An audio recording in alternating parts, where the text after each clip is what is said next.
តែរបស់នាងខ្ញុំចង់ធ្វើជីវិតរបស់នាងខ្ញុំកាន់តែសង្ឃឹមថាថ្ងៃនោះមួយខ្ញុំនឹងធ្វើជីវិតរបស់នាងក្រោយពីនាងបានស្ដាប់សម្ដីខ្ញុំហើយនាងមុខជាយល់ថាផ្ដេសផ្ដាស់ហើយយើងទាំងពីរកន្លងមកជាស្ទើរនឹងគ្នាក៏ប៉ុន្តែលើលោកនេះបើសិនជាគ្មានរឿងនេះក៏មានរឿងបាននាងហើយនឹងប្អូននាងដែរពួកគេប្រឆាំងនឹងនាងហើយពីពួកយើងទាំងពីរមិនអាចជា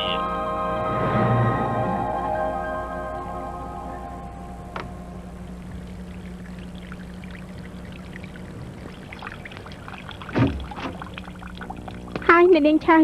ចូលមកអ្នកនាងហៅខ្ញុំមកមានការអីអត់អីទេចង់ហៅនាងមកកំណត់ខ្ញុំលេងមិញខ្ញុំដល់ផ្លូវខាងនោះឃើញកែវនេះសមនឹងអ្នកនាងប្រើណាស់ដូច្នេះក៏ទិញយកមកជូនអ្នកនាងអរគុណអង្គុយទៅកែវនេះអាចនាំលៀបនាំសំណាងមកអ្នករកស៊ីចូលចិត្តយកវាដាក់ក្នុងការិយាល័យរបស់ខ្លួនសង្ឃឹមថាឲ្យរកស៊ីធូរធាមែនទេចាខ្ញុំមានរបស់មួយឲ្យនាងឲ្យខ្ញុំបើកមើលទៅចាវ៉ាយល្អណាស់ខ្ញុំមានរឿងមួយចង់ឲ្យនាងជួយខ្ញុំ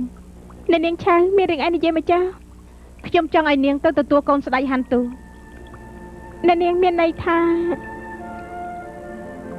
នាងកុំភ័យអីខ្ញុំឲ្យនាងរំជោគបាយខ្ញុំឲ្យគេសម្រាប់នៅអូតែលយើងថែមប្រហែលថ្ងៃទៀតនាងធ្វើអញ្ចឹងដូចជួយលើកខាងអូតែលខ្ញុំដែរអ្នកនាងមិនបាច់បារម្ភទេរឿងនេះមិនអាចបំបាក់ខ្ញុំបានទេធានាលើខ្ញុំចាស់ខ្ញុំដឹងថានាងជាស្រីឆ្លាតម្នាក់នាងមិនធ្វើឲ្យខ្ញុំខុសបំណងទេសូមជូនពរនាងអញ្ជើញដាក់លុយបានដេញមុនទៅ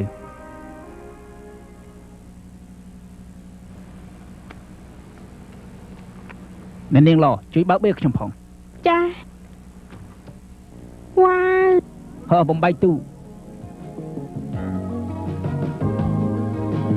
វ៉ាអត់ទៀតហើយចំចេះមែនបំបីទៀតបំបីទៅវ៉ាអូវ៉ាវអត់ទៀតហើយលោកហាថ្ងៃនេះលោកសំណាងណាស់អូដោយសារនាងជួយខ្ញុំទេបំបីទូទៀតចា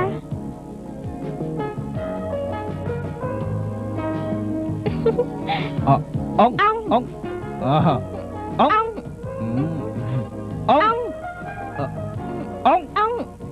អី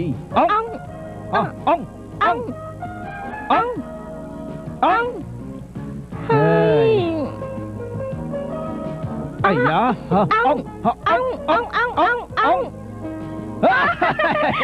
អងមែនលោកហានូនាងទើបតែបានរៀនចប់ពីបរទេសប៉ានាងគឺជាមហាសេដ្ឋីលេខ1នៅលើកោះសាំងភូនេះនាងលោះទៅដល់ទីណាគឺគេនៅទីនោះហើយមែនត្រូវហើយលោកហានូថ្ងៃនេះលោកលេងសប្បាយចិត្តយ៉ាងនេះបើមិននេះនៅនេះពី3សប្តាហ៍ទៀតទៅចាំខ្ញុំកំដៅលោកដើរលេងជុំវិញនេះអូមិនអីទេចាំពេលខ្ញុំទៅវិញខ្ញុំស្នាប់ព្រះអង្គពិតមែនណាហ្នឹងហើយយ៉ាងម៉េចនឹងមិនលោកមិនឃើញទេមិនដឹងជានាងធ្វើស្អីទេទៅលើហាទូនោះប្រហែលជាខាត់ដើមផងក៏មិនដឹងនាងកុំបារម្ភអីអូននាងឆ្លាតណាស់នាងចេះការពារខ្លួននាងហើយខ្ញុំមិននិយាយច្រើនទេខ្ញុំធ្វើការមិនក៏គាត់ដឹងច្បាស់ម្ល៉េះលោកហានូលោកចូលទៅបន្ទប់សម្រាប់សិនទៅបន្តិចទៀតខ្ញុំមកទទួលលោកទៅពិសាបាយអ្នកនាងឡមិនមែនថាចង់ទៅភ្លាមទេ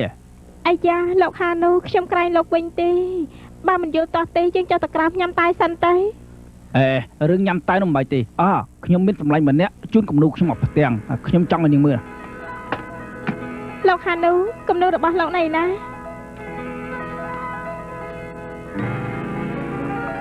ណែសន្លឹកមួយនេះគឺជាគំនូហើយនាងមើលស្អាតឬមិនស្អាត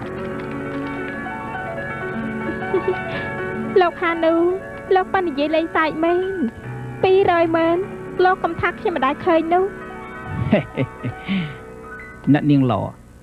នាងមិនបាច់ធ្វើពើទេមិញពេលដែលខ្ញុំស្ទាបនាងខ្ញុំដឹងថានាងមិនមែនជាកូនសទ្ធីអីហើយ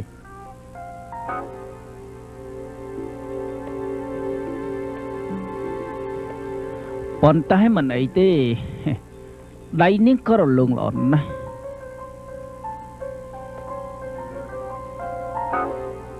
ហើយដូច្នេះខ្ញុំនឹងសុំព្រះអង្គថែម2សប្តាហ៍ទៀតក៏ប៉ុន្តែ2សប្តាហ៍នេះនាងត្រូវតែកំដរខ្ញុំ លោកខានូមើលទៅលោកផាន់ច្រឡំហើយខ្ញុំមិនមែនជាស្រីដូចលោកស្មាននោះទេ